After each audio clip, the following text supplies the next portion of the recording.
Hi, welcome back to my channel. My name is Peace. Today's video is all about the best shipping company to use for small businesses in the UK, and also when to outsource fulfillment and how to start to think about that. I actually did a video, I think last year or the year before. I've only been on YouTube for a year, so it was last year.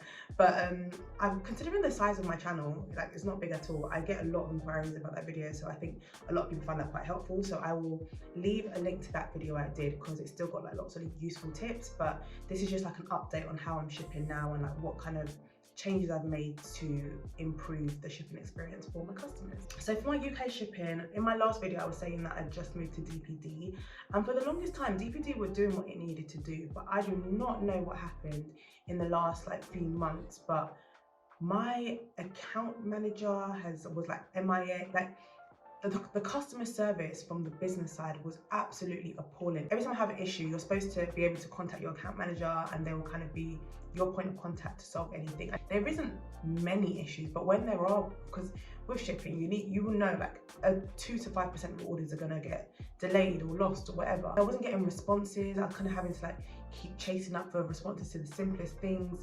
I would just like suddenly get an email out of nowhere, just like, yeah, your fees changed. And I'm just like, is no one going to explain what's going on? And in this time, the amount I was shipping increased significantly from when I started and when I did the last video. So I do not know why they suddenly just went like MIA.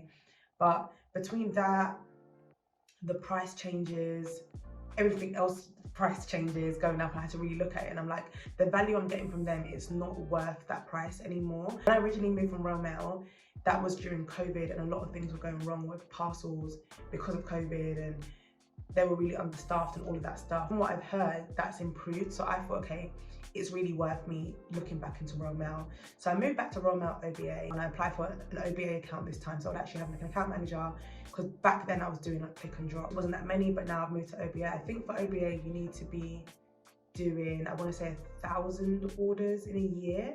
But yeah, what I would say about Royal Mail, it was a fairly easy process to set up, and I actually haven't used it. I'm actually going to close the account because I shortly after decided to move into Fulfilment Centre, where they were going to be responsible for liaising with the courier. So I wouldn't need to have an account directly.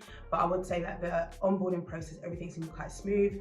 The rates I think were quite favourable, and because you were able to ship by like Royal Mail tracked 48 or 24, you can kind of change it. Whereas DPD was next day was essentially the slowest service you can get, which is good, great for the customer, but only if it was actually getting delivered on time. Because I don't know what was happening. Like they were leaving, you know, the reputation of Hermes or whatever they've rebranded to.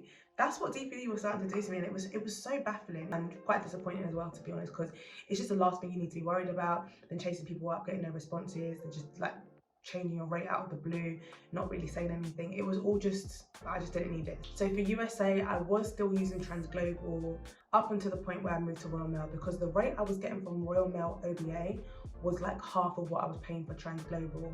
So if you're eligible for a Royal Mail account and you do have a big market in the USA, or you ship a lot to the USA, or you want to expand more there, I would definitely say it's worth looking into that. I was really surprised at how favourable the rates were for USA. Like that wasn't even why I was moving, but that for me was the absolute, okay, I definitely need to go for this, because I do sell a lot to the USA and I do want to continue to expand there. Because if you don't know, as a UK business, if I'm selling to the USA, I don't need to charge or pay VAT on those orders. My prices are VAT inclusive. Some people like charge it extra, but my prices are VAT inclusive no matter where you buy. So I have a better margin selling there, and it means that when you're advertising and stuff, you have a bigger margin to play with when it comes to acquisition costs.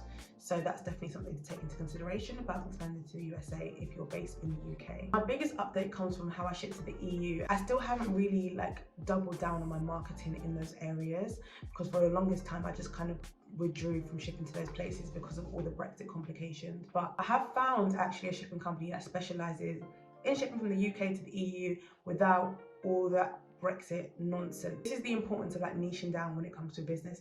Regardless, they found a gap in the market. No shipping company was solving this issue of customers getting charged all these like import VATs and all these extra charges, and then not wanting to shop with UK businesses because of it.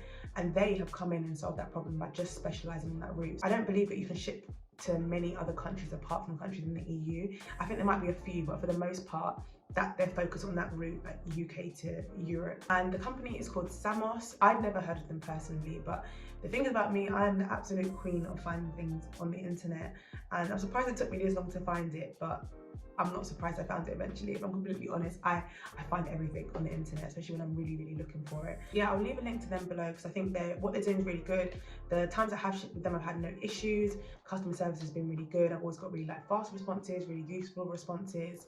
Invoicing and everything is really neat, so it's easy to like for accounting purposes, and it's just really efficient. I found it really efficient so far, so I'm really happy with that. And I'll say that's the biggest update I've had since, because shipping to Europe after Brexit is no joke whatsoever. Final category is rest of the world. So the main 3 areas I've already shipped to, I've covered, but every now and again I will get orders from like Australia or just like somewhere in the Middle East or something. So I still ship with Royal Mail to those places. And I think as well DHL would probably be the best if you wanted to add an express option, because they tend to serve a lot of the rest of the world in like 2 to 3 business days, which is obviously really good. So if you can offer that service, then yeah, I would say you can also look into DHL if you want to get a faster shipping system for those countries. Now in terms of me moving to the fulfillment center, I've literally just like signed the onboarding form, so the stuff isn't there yet, but so it's really early days. I won't kind of get into how I found it, but the system looks really good. I've heard really good reviews. I've actually heard of this fulfillment center from before, which I'll leave a link down below. It's called Hutch. I'd heard of it before from like other business owners. I know that they've actually got a good reputation, which is really nice to think when I'm moving into one. When it comes to thinking about when's the right time to move into one, I don't think there's a one size fits all for all businesses. I would say the best way to look at it is to think about if handling fulfillment in-house is causing a bottleneck for your business. So are you, if whether it's you doing it personally or someone you've hired, able to fulfill orders on time, able to keep up with demand, able to still use your time to do everything else needed in the business and still handle that? Like, if you're still able to keep track of all of that because of the level your business is at, maybe fulfillment for you is really quick and it's just like putting something in an envelope that takes about 5 seconds.